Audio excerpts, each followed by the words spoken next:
ಹಾಗಾಗಿ ಮುಂದೆ ಮಾಡ್ತಾರಲ್ಲ ಬೇರೆ ಬೇರೆ ಸಮಥಿಂಗ್ ಏನಿರ್ತದನ್ನೆಲ್ಲ ಅವನೇ ಮಾಡ್ತಾ ಇದ್ದ. ಫಸ್ಟ್ ಸೆಕೆಂಡ್ ಇಂದ ಲಾಸ್ಟ್ 11 ಸೀರೀಸ್ ಅಂತ ನೋಡಿದ್ವಿ.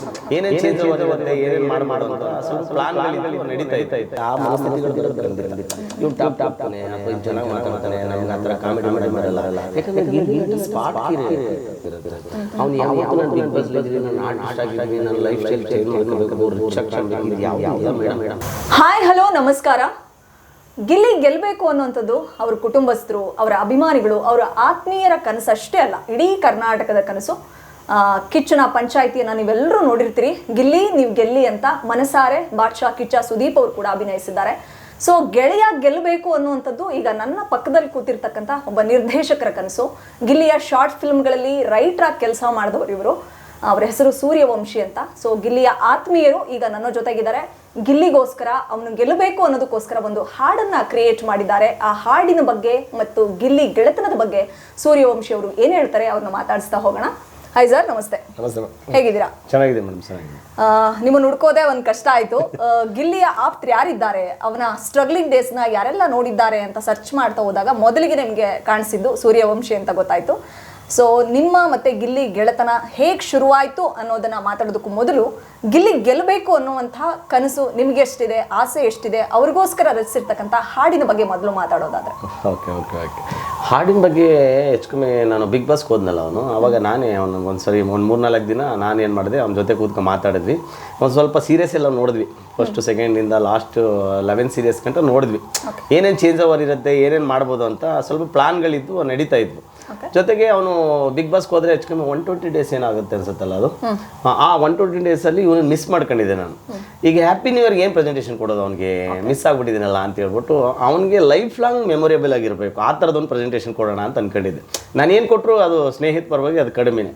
ಆವಾಗ ಒಂದು ತಾಟಲ್ಲಿ ಕೂತ್ಕೊಂಡು ಅವ್ರ ಊರಲ್ಲಿ ಒಬ್ಬರು ಫೋನ್ ಮಾಡೋದು ನನಗೆ, ದಿನೇಶ್ ಅಂತ, ಗಿಲ್ಲಿ ಕಾರ್ನ ಡ್ರೈವಿಂಗ್ ಮಾಡ್ತಾ ಇರ್ತಾರೆ ಅವರು. ಅಣ್ಣ ಈ ಥರ ಗಿಲ್ಲಿ ಬ್ಯಾನರ್ ಮಾಡಿಸ್ತಾ ಇದೀವಿ ಅಣ್ಣ, ನೀವು ಒಂದು ಟೈಟಲ್ ಕೊಟ್ಬಿಡಿ ಅಂತ. ನಾನು ಅದು ಅಂದ್ಕೊಂಡೆ, ಸಿನಿಮಾಗೆ ಟೈಟಲ್ ಹೇಳ್ಬೋದು, ಬ್ಯಾನರ್ ಒಂದು ಟೈಟಲ್ ಕೇಳ್ತಾವನಲ್ಲ ಅಂತ. ಸರಿ ಥಿಂಕ್ ಮಾಡ್ಬಿಟ್ಟು ನಾನು ಒಂದೇನು ಯಾವುದೋ ಟೆನ್ಷನಲ್ಲಿ ಇದ್ದೆ. ಅದಾದಮೇಲೆ ಒಂದು ಕೆಲಸ ಮಾಡ್ರೋ, ಗೆದ್ದು ಬಾ ಗಿಲ್ಲಿ ಅಂತ ಹಾಕೊಡ್ರೋ ಅಂತ ಹೇಳ್ಬಿಟ್ಟು ಗೆದ್ದು ಬಾ ಗಿಲ್ಲಿ ಅಂತೇಳಿ ಹೇಳಿದೆ. ಅವರೆಲ್ಲ ಬ್ಯಾನರ್ನೆಲ್ಲ ಟೈಪ್ ಮಾಡಿಸ್ಬಿಟ್ಟು ಕಳಿಸಿದ್ರು. ಆಮೇಲೆ ಅಷ್ಟೊತ್ತಿಗೆ ನಮ್ಮ ಪ್ರವೀಣ್ ಶಾಂತವೀರು ಅಂತೇಳಿ ಒಬ್ಬರು ಮ್ಯೂಸಿಕ್ ಡೈರೆಕ್ಟರ್ ಇದ್ದಾರೆ, ಅವ್ರು ಬಂದರು. ಹಿಂಗಿದೆ ಸರ್ ಅಂತ ಹೇಳ್ಬಿಟ್ಟು ಅವ್ರಿಗೆ ತೋರಿಸ್ತೆ, ನೋಡಿ ಹುಡುಗರೆಲ್ಲ ಈ ಥರ ಬ್ಯಾನರ್ ಮಾಡಿಸ್ತಿದ್ರಿ, ಒಂದು ಟೈಟಲ್ ಕೇಳಿದ್ರು ಸರ್ ಹಿಂಗೆ ಅಂತ. ಸರ್ ಗೆದ್ದು ಬಾ ಟೈಟಲು ಸಖತ್ತಾಗಿದೆ ಸರ್, ಇದ್ರ ಮೇಲೆ ಒಂದು ಸಾಂಗ್ ಬರೆದು ಬಿಡಿ ಅವರು. ನನಗೆ ಎಲ್ಲದೆ ಸಾಂಗ್ ಬರೋಕ್ಕೆ ಬರುತ್ತೆ ಅಂತಂದೆ. ಆಮೇಲೆ ಇಟ್ಕೊಂಡು ಸರ್ ನೀವು ರೈಟ್ರು ಎಲ್ಲ ನಿಮ್ಮ ಕೈಲಿ ಆಗುತ್ತೆ ಬರೀರಿ ಅದು. ಎಲ್ಲ ಮಾತುಕತೆ ಎಲ್ಲ ಆಯಿತು, ಸರಿ ಆಯಿತು ಅಂದ್ಬಿಟ್ಟು ಅವ್ರು ಊಟ ಮಾಡ್ಕೊಂಡು ಹೊರಟ್ರು. ನಾನು ಒಂದು 9-9:30 10 ಗಂಟೆ ಇಲ್ಲಿಂದ ಅವ್ರು ಹೊರಟ್ರು. ನಂಗೆ ನಿದ್ರೇ ಬರಲಿಲ್ಲ. ಇವ್ರು ಹೇಳಿದ್ರಲ್ಲ ಮಾಡ್ಬೋದಲ್ಲ ಅಂತ ಹೇಳ್ಬಿಟ್ಟು ಸುಮ್ಮನೆ ಗೆದ್ದು ಬಾಗಿಲ್ಲಿ ಅಂತ ಹೇಳ್ಬಿಟ್ಟು ಮಲಗಬೇಕಾದ್ರೆ ಸುಮ್ಮನೆ ಕಣ್ಣು ಮುಚ್ಕೊಂಡು ಏನೇನೋ ಒಂದು ಟ್ಯೂನ್ ಹಾಕೊಂಡು ಸುಮ್ಮನೆ ಹಂಗೆ ಗೆದ್ದು ಬಾಗಿಲ್ಲಿ ಎದ್ದು ಬಾಗಿಲ್ಲಿ ನೀ ಎದ್ದು ಬಾಗಿಲ್ಲಿ ಅಂತ ಹಾಕ್ಬಿಟ್ಟು ಗೆಲ್ಲಲೇಬೇಕಿಲ್ಲಿ ಗೆದ್ದು ನೀ ನಿಲ್ಲಲೇಬೇಕಿಲ್ಲಿ ಅಂತ ಹೇಳ್ಬಿಟ್ಟು ಹಂಗೆ ಬರ್ಕೊಂಡಿದ್ದೆ ಸಾಂಗ್. ಒಂದು ಪಲ್ಲವಿ ಆಗಿ ಹೋಯ್ತು. ಇನ್ನು ಚರಣ ಹುಡುಕ್ಬೇಕಲ್ಲ, ಈ ಚರಣ ಹೆಂಗೆ ಬರುತ್ತೆ ಅಂತ ಹೇಳಿದ್ರೆ ನಾನು ಅಲ್ಲಿವರೆಗೂ ಟ್ರಾವೆಲ್ ಮಾಡಿದ್ದೆ ನೋಡಿ. 7 ಇಯರ್ಸ್ 6 ಇಯರ್ಸ್ ಎಲ್ಲ ಒಂದು ಜರ್ನಿಲೇ ಅವ್ನು ಟ್ರಾವೆಲ್ ಮಾಡಿದ್ದೆ. ಯಾವ ಊರು ಯಾವ ತಾಲೂಕು ಎಲ್ಲ ಗೊತ್ತಿತ್ತು ನನಗೆ. ಮಳವಳ್ಳಿ ಅಂತ, ಮಳವಳ್ಳಿ ಮುತ್ತು ನೀನು, ಕನ್ನಡಿಗರ ಸೊತ್ತು ನೀನು, ನಿನಗಿರೋ ಗೊತ್ತು ಇಡೀ ಮಂಡ್ಯಗೆ ಗೊತ್ತು, ದಡತ್ಪುರದ ಗಂಡು ನೀನು, ದಂಡೆತ್ತಿ ಬಂದೆ ನೀನು ಅಂದ್ಕೊಂಡು ಸುಮ್ಮನೆ ಹಂಗೆ ಬರದೆ ಒಂದಷ್ಟ. ಆಮೇಲೆ ಹಂಗೆ ಲೈನ್ ಎಲ್ಲ ಚೆನ್ನಾಗಿ ಇಷ್ಟ ಆಗೋಯ್ತು. ಫುಲ್ ಬರದೇ ಬಿಟ್ಬಿಟ್ಟು ರಾತ್ರಿ 1 ಗಂಟೆ ಅಂತ ಅನಿಸುತ್ತೆ, ನಾನು ಒಂದು ಫೋಟೋ ಹೊಡೆದ್ಬಿಟ್ಟು ಮ್ಯೂಸಿಕ್ ಡೈರೆಕ್ಟರ್ ವಾಟ್ಸಪ್ ಮಾಡಿದೆ. ಅವ್ರು ಬೆಳಿಗ್ಗೆ ನೋಡ್ಬಿಟ್ಟು ಏನು ಸರ್ ನೀವು ಹೇಳಿದ್ಮೇಲೆ ಇಮಿಡಿಯೇಟ್ ಕಳಿಸ್ಬಿಟ್ರು, ಒಂದೊಂದು ಲೈನು ಸಗದಾಗಿದೆ ಸರ್ ಮಾಡ್ಬೋದು ಅಂತ ಹೇಳ್ಬಿಟ್ಟು ಇಮಿಡಿಯೇಟ್ ಟ್ಯೂನಾಗಿ ಕಳಿಸ್ಬಿಟ್ರು ಅವ್ರು ನನಗೆ. ಸರಿ ಆಯಿತು ಅಂತ ಹೇಳ್ಬಿಟ್ಟು ನಾನು ಓಕೆ ಅಂತ ಹೇಳ್ಬಿಟ್ಟು ಅದು ಸಾಂಗ್ ರೆಡಿ ಆಯಿತು. ಸಾಂಗ್ ರೆಡಿ ಆದಮೇಲೆ ಇದನ್ನೊಂದು ಬೇರೆ ರೀತಿ ಪ್ರೆಸೆಂಟೇಷನ್ ಮಾಡಬೇಕಲ್ಲ ಅಂತ ಹೇಳ್ಬಿಟ್ಟು ಕಾದೆ. ಅಷ್ಟೊತ್ತಿಗೆ ಆ ಸಾಂಗ್ ರೆಡಿ ಅಷ್ಟರಲ್ಲಿ ಕ್ರಿಸ್ಮಸ್ ಬಂದ್ಬಿಡ್ತು. ಒಂದು ಇಮ್ಯಾಜಿನೇಷನ್ ಅನ್ಕೊಂಡಿದ್ದು ಪಬ್ಬಲ್ಲಿ ಶೂಟಿಂಗ್ ಆಗುತ್ತೆ ಅಂತ. ಸೊ ಆಯಿತು ಅಂತ ಹೇಳ್ಬಿಟ್ಟು ಹೋಗಿ ಕ್ರಿಸ್ಮಸ್ಗೆ ಎಲ್ಲ ಸುಮಾರು ಜನ ಕೇಳ್ತಿದ್ದೆ ಪಬ್ಬಲ್ಲಿ, ಈ ಟೈಮಲ್ಲಿ ದಯವಿಟ್ಟು ಬರಬೇಡಿ ಅಂತ. ಕ್ರಿಸ್ಮಸ್ ಆಯಿತು, ಹ್ಯಾಪಿ ನ್ಯೂ ಇಯರ್ಗೆ ಇನ್ನೂ ಜಾಸ್ತಿ ಆಗೋಯ್ತು. ಸರ್ 7ನೇ ತಾರೀಕು ಗಂಟೆ ಬರಬೇಡಿ ಅಂದರು. ಹಂಗಾಗಿ ಬರೀ ಲಿರಿಕಲ್ ವೀಡಿಯೋ ಬಿಟ್ಟಿದ್ದೀನಿ. ಆ ಸಾಂಗ್ ನೀವು ಕೇಳಿದಿರಿ, ಸಮಥಿಂಗ್ ಎಲ್ಲರೂ ಕೇಳಿದರೆ. ಈಗಂತೂ ಎಲ್ಲ ಕಡೆನೂ ಅದು ಬರ್ತಾ ಇದೆ ಸೌಂಡು, ಖುಷಿಯಾಗುತ್ತೆ ಮೇಡಮ್. ಓಕೆ, ಗಿಲ್ಲಿ ಗೆಲುವಿಗೋಸ್ಕರ ನೀವು ಕೂಡ ಹಪ್ಪಿಸ್ತಾ ಇದ್ರಿ. ಸೊ ಇನ್ನೇನು 2 ವಾರ ಉಳ್ಕೊಂಡಿದೆ. ಹೇಗೆ ಆಡ್ತಾ ಇದ್ದಾನೆ ಬಿಗ್ ಬಾಸ್ ಮನೇಲಿ? ಯಾಕಂದ್ರೆ ತುಂಬಾ ಹತ್ತಿರದಿಂದ, ಸೊ ಒಂದು 4 ಗೋಡೆ ಮಧ್ಯೆ ನೀವು ಅವನನ್ನ ತುಂಬಾ ಚೆನ್ನಾಗಿ ಬಲ್ಲಿದ್ದೀರಾ. ಸೊ ಬಿಗ್ ಬಾಸ್ ಮನೇಲಿ ಹೇಗೆ ಆಟ ಆಡ್ತಾನೆ ನಿಮ್ಮ ಗೆಳೆಯ? ಮೇಡಮ್ ಬಿಗ್ ಬಾಸ್ ಹೇಗೆ ಆಟ ಆಡ್ತೀರಾ ಅಂದರೆ ಎಂಟರ್ ಕರ್ನಾಟಕ ನೋಡ್ತಿದ್ದಾರೆ, ನಾನಲ್ಲ. ಎಂಟರ್ ಕರ್ನಾಟಕ ನೋಡ್ತಿದ್ದಾರೆ ಅಂತ ಹೇಳಿದ್ರೆ ಆ ಕರ್ನಾಟಕ ಜನಕ್ಕೆಲ್ಲ ಇಷ್ಟ ಆಗಿದೆ, ನಾನು ಚೆನ್ನಾಗಿ ಆಡ್ತಾ ಇದ್ದೇನೆ ಅಂತ ಅರ್ಥ. ಅದಲ್ಲದೆ ಜೊತೆಗೆ ಕಿಚ್ಚಣ್ಣ ಹೇಳಿದಾರಲ್ಲ, ನೀನು ಚೆನ್ನಾಗಿ ಆಡ್ತಿದ್ದೀಯಾ, ಬಿಗ್ ಬಾಸ್ನ ಕರೆಕ್ಟಾಗಿ ಇಲ್ಲಿರೋಗಿಂತ ನೀನು ಚೆನ್ನಾಗಿ ಅರ್ಥ ಮಾಡ್ಕೊಂಡಿದೆ ಅಂತ ಹೇಳಿದ್ಮೇಲೆ ಅವನಿಗೆ ಆ ಥಾಟ್ ಇದೆ, ಆ ನಾಲೆಡ್ಜ್ ಇದೆ, 100% ವಿನ್ ಆಗ್ತಾನೆ madam. Okay, everyday Bigg Boss ನೋಡ್ತಿದ್ದೀರಾ ಸರ್? ನೋಡ್ತಾ ಇರ್ತೀನಿ ಮೇಡಮ್. ನಾನು ಫ್ರೀ ಆಗಿದ್ದಾಗೆಲ್ಲ ನೋಡ್ತಾ ಇರ್ತೀನಿ. ಇತ್ತೀಚೆಗೆ ನಾನು ಸಾಂಗ್ ರೆಕಾರ್ಡಿಂಗು ಸಮಥಿಂಗ್ ಅಲ್ಲಿ ಇಲ್ಲಿ ಹೋಗ್ತಾ ಇರ್ತೀನಿ ಸ್ವಲ್ಪ. ಓಕೆ, ಸುದೀಪ್ ಸರೇ ಹೇಳ್ತಾರೆ ಹಾಕೊಂಡಿರೋದು ಬನಿಯನ್ನೇ ಆದ್ರೂ ಕೂಡ ಬಾಳ್ತಿರೋ ಬಾಳು ರಾಜಂದು ಅಂತ. ಸೊ ಅವ್ನು ಬನಿಯನ್ ಹಾಕೋತಾನೆ, ಸಿಂಪತಿ ಗಿಟ್ಟಿಸ್ಕೊಳ್ತಾನೆ, ಹಳ್ಳಿಯಿಂದ ಬಂದಿದ್ದೀನಿ ಅಂತ ಪೋರ್ಟ್ರೇ ಮಾಡ್ಕೊಂಡು ಜನರ ಅಂದ್ರೆ ಕರ್ನಾಟಕದ ಜನರ ಸಿಂಪತಿ ಗಿಟ್ಟಿಸ್ಕೊಂಡು ಗೆಲ್ಲಬೇಕು ಅನ್ನೋದಕ್ಕೋಸ್ಕರ ಬನಿಯನ್ ಹಾಕೋತಾನೆ ಅಂತ. ಬಟ್ ಗಿಲ್ಲಿಯ ಒಂದು ಬಡತನನ ಅಥವಾ ಶ್ರೀಮಂತಿಕೆನ ಅದೇನು ಅನ್ನೋಂಥದ್ದು ನಿಮ್ಗೆ ಗೊತ್ತು. ಯಾಕೆ ಜಾಸ್ತಿ ಗಿಲ್ಲಿ ಬನಿಯನ್ನ ಚೂಸ್ ಮಾಡ್ತಿದ್ದಾನೆ ಅಂತ ನಿಮ್ಗೆ ಅನ್ಸುತ್ತೆ ಬಿಗ್ ಬಾಸ್ ಅಂದ್ರೆ ಒಂದೊಂದು ಒಬ್ಬೊಬ್ರಿಗೆ ಒಂದು ಲೈಫ್ ಸ್ಟೈಲ್ ಇಷ್ಟ ಆಗಿರುತ್ತೆ. ಅವ್ನು ಯಾವತ್ತು ನಾನು ಬಿಗ್ ಬಾಸ್ ಇದ್ದೀನಿ, ನಾನು ಆರ್ಟಿಸ್ಟ್ ಆಗಿದ್ದೀನಿ, ನಾನು ಲೈಫ್ ಸ್ಟೈಲ್ ಚೇಂಜ್ ಮಾಡ್ಕೋಬೇಕು, ರಿಚ್ ಆಗಿ ಕಾಣಬೇಕು, ಇದು ಯಾವುದೂ ಇಲ್ಲ ಮೇಡಮ್.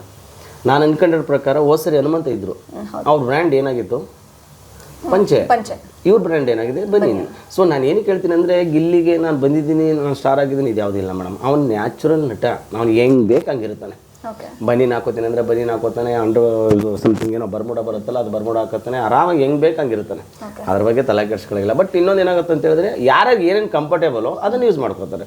ಆಮೇಲೆ ಬಡತನ ಅನ್ನೋದು ಸತ್ಯ, ಬಡತನದಿಂದನೇ ಬಂದಿದ್ದಾನೆ. ಬಟ್ ಬಡತನದಲ್ಲಿ ಇದ್ದೀನಿ ನಾನು ಅಂತ ಹೇಳ್ಬಿಟ್ಟು ಯಾವುದೇ ಫೀಲ್ ಇಲ್ಲ. ನನ್ನ ಕೈಲಿ ಆ ಬಡತನ ಮೆಟ್ಟು ನಿಲ್ಬೋದಲ್ಲ ಅನ್ನೋ ತಾಕತ್ ಮಾತ್ರ ಅವ್ನಿಗೆ ಚೆನ್ನಾಗಿದೆ. ಅವ್ನು 100% ಅದನ್ನು ನಿಲ್ತಾನೆ, ಗೆಲ್ತಾನೆ. ಓಕೆ, ಗಿಲ್ಲಿ ಮೇಲಿರ್ತಕ್ಕಂಥ ಕಂಪ್ಲೇಂಟ್ಸ್ ಅಂದ್ರೆ ಅಲ್ಲಿನ ಸ್ಪರ್ಧಿಗಳು ಅಂದ್ರೆ ಬರೀ ಕೆಳಗಡೆ ಹಾಕಿ ಮಾತಾಡ್ತಾನೆ, ಕೀಳಾಗಿ ನೋಡ್ತಾನೆ, ಒಬ್ಬರನ್ನ ಕೆಳಗಿಟ್ಟು ಮಾತಾಡಿ ಇವನು ಹೈಲೈಟ್ ಆಗೋದಕ್ಕೆ, ಇವನು ಹೀರೋ ಆಗೋದಕ್ಕೆ ನೋಡ್ತಾನೆ ಅಂತ ಅಶ್ವಿನಿ ಅವರಿಂದ ಹಿಡಿದು ಧ್ರುವಂತ್ ಅವರಿಂದ ಹಿಡಿದು ತುಂಬಾ ಜನ ಕಂಪ್ಲೇಂಟ್ ಮಾಡ್ತಾರೆ. ನಿಮ್ಗೆ ಏನ್ ಅನ್ಸುತ್ತೆ? ಆತ ಮಾಡುವಂತ ಕಾಮಿಡಿ ಬೇರೆಯವ್ರನ್ನ ಕೆಳಗಿಟ್ಟು ನೋಡೋ ತರ ಇರುತ್ತಾ ಅಥವಾ ಬರೀ ಮನರಂಜನೆಗೋಸ್ಕರ ಆ ತರ ಮಾಡ್ತಿದ್ದಾರೆ ಅಂತ? ಇಲ್ಲ ಮೇಡಮ್, ನಾನು ಹೇಳ್ತಿರೋದು ಬಿಗ್ ಬಾಸ್ ಎಲ್ಲ ಕಂಪ್ಲೀಟ್ ಸಹಜ. ಯಾಕಂದ್ರೆ ಅಲ್ಲಿರೋಂಥದ್ದು ಯಾರು ಇರ್ತಾರೋ ಸ್ಪರ್ಧಿಗಳಲ್ಲಿ ಆ ಮನಸ್ಥಿತಿಗಳು ಬರೋದು ಖಂಡಿತ. ಇವ್ನು ಟಾಪ್ಗೆ ಹೋಗ್ತಾನೆ ಅಥವಾ ಇವ್ನು ಚೆನ್ನಾಗಿ ಮಾತಾಡ್ತಾನೆ, ನಮ್ಗೆ ಆ ಥರ ಕಾಮಿಡಿ ಮಾಡಕ್ಕೆ ಬರಲ್ಲ. ಯಾಕಂದ್ರೆ ಗಿಲ್ಲಿ ನಟ ಸ್ಪಾಟ್ ಕ್ರಿಯೇಟರ್, ಸ್ಪಾಟ್ ಕ್ರಿಯೇಟರ್. ನೋಡಿ ನೀವು ಅವ್ನು ಕೌಂಟ್ರ್ ಕೊಡೋದನ್ನ ಯೋಚನೆ ಮಾಡ್ಬಿಟ್ಟು ಗಿವ್ರು ಕೊಡಲ್ಲ, ಇಮಿಡಿಯೇಟ್ ಕೊಟ್ಟರೆ ರಪ್ ಅಂತ ಕೊಟ್ಬಿಡ್ತಾನೆ. ಯಾಕಂದ್ರೆ ಆ ಕ್ರಿಯೇಟಿವಿಟಿ ಮತ್ತು ಆ ಟ್ಯಾಲೆಂಟ್ ಇಲ್ಲ ಅಂತ ಹೇಳಿದ್ರೆ ಆ ಲೆವೆಲ್ಗೆ ರೀಚ್ ಆಗಕ್ಕೆ ಸಾಧ್ಯನೇ ಇಲ್ಲ ಅದು.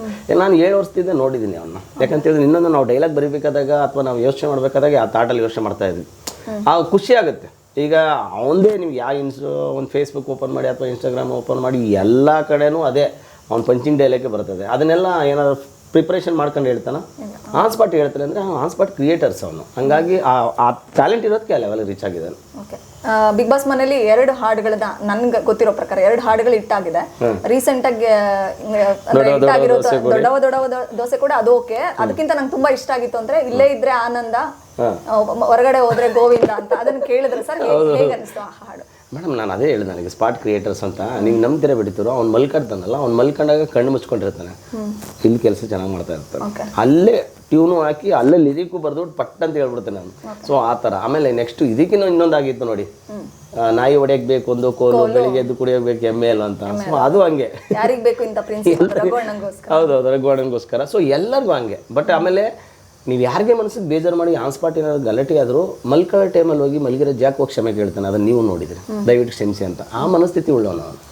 ಆ ಥರ ಏನು ಮಾಡೋಕ್ಕೆ. ಆಮೇಲೆ ಬಿಗ್ ಬಾಸ್ ಮೈಂಡ್ ಗೇಮ್ ಅಲ್ಲ ಅದು. ಯಾರ್ಯಾರದ್ದು ಪವರ್ ಏನಿದೆ, ಮೈಂಡ್ ಕಂಟ್ರೋಲ್ ಪವರ್, ಅದನ್ನು ಸರ್ಚ್ ಮಾಡೋದೇ ಬಿಗ್ ಬಾಸ್ ಗೇಮ್. ಹಂಗಾಗಿ ಎಷ್ಟೇ ಮಾತಾಡಿ ಏನೇ ಮಾಡಿದ್ರು ಅದಕ್ಕೆ ಕೌಂಟ್ರ್ ಕೊಡ್ತಾರೆ, ನಾರ್ಮಲಾಗಿ ಇರ್ತಾನೆ. ಓಕೆ, ಗಿಲ್ಲಿ ಸೋಂಬೇರಿ, ಮೈಗಳ ಕೆಲಸ ಮಾಡಲ್ಲ ಅನ್ನೋದು ಅಲ್ಲಿನ ಕಂಪ್ಲೇಂಟ್ಸ್. ನಿಮ್ಮ ಮನೇಲಿದ್ದಾಗ ನೀವು ಅವರಿಗೆ ಆಶ್ರಯ ಅದನ್ನ ಹೇಗ್ ಬೇಕಾದ್ರೂ ತಗೋಬಹುದು.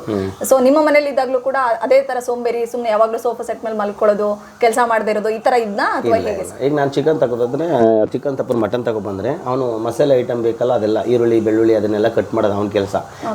ಮಟನ್ ಗಿಟನ್ ಎಲ್ಲ ತೊಳೆದ್ಬಿಟ್ಟು ನಾನು ಪ್ರಿಪ್ರೇಷನ್ ಮಾಡೋದು ನನ್ನ ಕೆಲಸ. ಏನೇ ಕೆಲಸ ಇದ್ರೆ ಇಬ್ರು ಡಿವೈಡ್ ಮಾಡ್ಕೊತಾ ಇದ್ವಿ. ಬಟ್ ಮುದ್ದೆ ಮಾಡೋಕ್ಕಂತೂ ಬರ್ತಾ ಇರಲಿಲ್ಲ ಅವನಿಗೆ. ಹಂಗಾಗಿ ಮುದ್ದೆ ಮಾತ್ರ ನಾನು, ಸರ್ ನಮ್ಗೆ ಬರಲ್ಲ, ಅದು ಗುಂಡು ಮಾಡೋದು ನನಗೆ ಬರಲ್ಲ ಸರ್, ನೀವೇ ಮಾಡಿ. ಹಾಗಾಗಿ ಮುದ್ದೆ ಮಾತ್ರ ಅವ್ನು ಮಾಡ್ತಿರಲಿಲ್ಲ. ಇನ್ನು ಬೇರೆ ರೈಸ್ ಗೀಸು ಸಮಥಿಂಗ್ ಏನಿರುತ್ತೋ ಅದನ್ನೆಲ್ಲ ಅವನೇ ಮಾಡ್ತಾ ಇದ್ದ. ನಾನು ಅಡುಗೆ ಮಾಡೋದು ನಾವೆಲ್ಲ ಹೊರಗಡೆ ತಿನ್ನೋರು ಜಾಸ್ತಿ ಅಭ್ಯಾಸ ಇರಲಿಲ್ಲ ನಮಗೆ. ನಾವೆಲ್ಲ ಮನೇಲೆ ಪ್ರಿಪ್ರೇಷನ್ ಮಾಡ್ತಿದ್ವಿ, ಮನೇಲೆ ಊಟ ಮಾಡ್ತಾ ಇದ್ವಿ, ಮನೇಲೆ ಅಡುಗೆ ಮಾಡ್ಕೊಂಡು ಊಟ ಮಾಡೋದು ನಮ್ಗೆ ಅಭ್ಯಾಸ ಜಾಸ್ತಿ. ಹಂಗಾಗಿ ಆ ಥರ ಸೋಂಬೇರಿ ಏನಲ್ಲ. ಈಗ ನನ್ನ ರೂಮಲ್ಲಿ ಇದ್ದಾಗ ಎಲ್ಲ ವಾಷಿಂಗ್ ಮಿಷಿನ್ ಎಲ್ಲ ಐತೆ. ಈಗ ಬಟ್ಟೆ ಒಗೆ ಆಗಬೇಕು, ವಾಷಿಂಗ್ ಮಿಷಿನ್ಗೆ ಆಗೋತಾನೆ. ಸ್ನಾನ ಮಾಡಬೇಕಾದಾಗ ಯಾರು ಬೇರೆಯವ್ರು ಮಾಡಿಸ್ತಿದ್ರೆ ಅವನೇ ಮಾಡ್ತಾ ಇದ್ದ ತಾನೆ. ಮತ್ತೆ ಹೆಂಗೆ ಸೋಂಬೇರಿ ಆಗುತ್ತೆ? ಅದಾಗಲ್ಲ, ಅವನ ಕೆಲಸ ಅವ್ನು ಮಾಡ್ತಾ ಇದ್ದ.